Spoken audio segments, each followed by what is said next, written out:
Halo semuanya, perkenalkan nama saya Sulfera Lilfayat dengan NIM 2040 40 450 2085 dari kelas E. Nah, dalam video ini saya akan menjelaskan tentang mind map yang telah saya buat. Nah, mind map itu seperti ini. Nah, mind map ini itu berisikan tentang komunikasi verbal dan non-verbal. Kita langsung saja ke intinya, check it out. Nah, yang pertama itu ada komunikasi verbal. Apa sih itu komunikasi verbal? Nah, komunikasi verbal itu proses penyampaiannya yang menggunakan lisan. Nah, komunikasi verbal ini itu dibagi menjadi dua. Yang pertama itu komunikasi tulisan dan komunikasi lisan. Nah, komunikasi lisan itu adalah komunikasi yang mengharuskan seorang komunikator itu berinteraksi secara lisan dengan seorang komunikan. Nah, sedangkan komunikasi tulisan itu proses penyampaiannya itu kita dapat lihat melalui surat kabar, pamflet ataupun buku yang berisikan pengetahuan.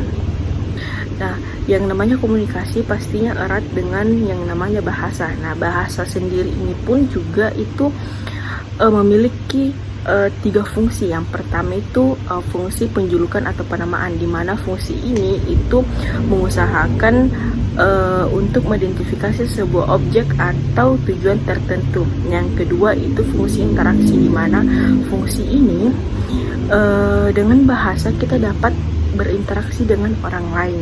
Nah, yang ketiga itu fungsi transmisi, di mana dengan bahasa kita dapat menyampaikan informasi dengan orang lain.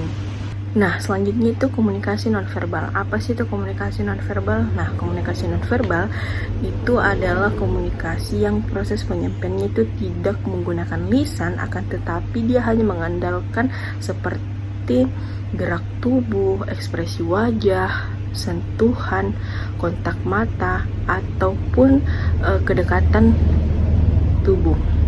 Nah, dalam komunikasi nonverbal ini pun juga itu dapat dibagi menjadi beberapa pesan. Yang pertama itu ada pesan kinestik, di mana pesan ini menggunakan gerakan tubuh untuk menyampaikan pesannya. Nah, yang kedua itu pesan prokasemik, di mana ini berkaitan dengan ruang dan jarak antara komunikator dan komunikan. Nah, yang ketiga itu ada pesan artifaktual, di mana pesan ini itu berkaitan dengan apa yang melekat di tubuh. Contohnya itu seperti baju, aksesoris, ataupun make up. Nah, yang terakhir itu ada pesan paralinguistik, di mana pesan ini bentuk pesan nonverbal yang berhubungan dengan cara pelafalan pesan verbal.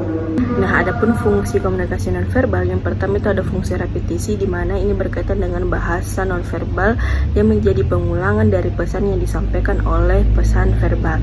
Nah, yang kedua itu ada fungsi substitusi, di mana ini menggantikan bahasa verbal dengan lambang-lambang nonverbal. Nah, yang ketiga itu ada fungsi kontradiksi, di mana ini menolak pesan verbal atau memberi makna lain terhadap pesan nonverbal. Nah, yang keempat itu ada fungsi komplement, di mana ini melengkapi makna lain oleh pesan nonverbal. Nah, yang terakhir itu ada fungsi aksentuasi, di mana fungsi ini itu menegaskan pesan verbal atau menggarisbawahi.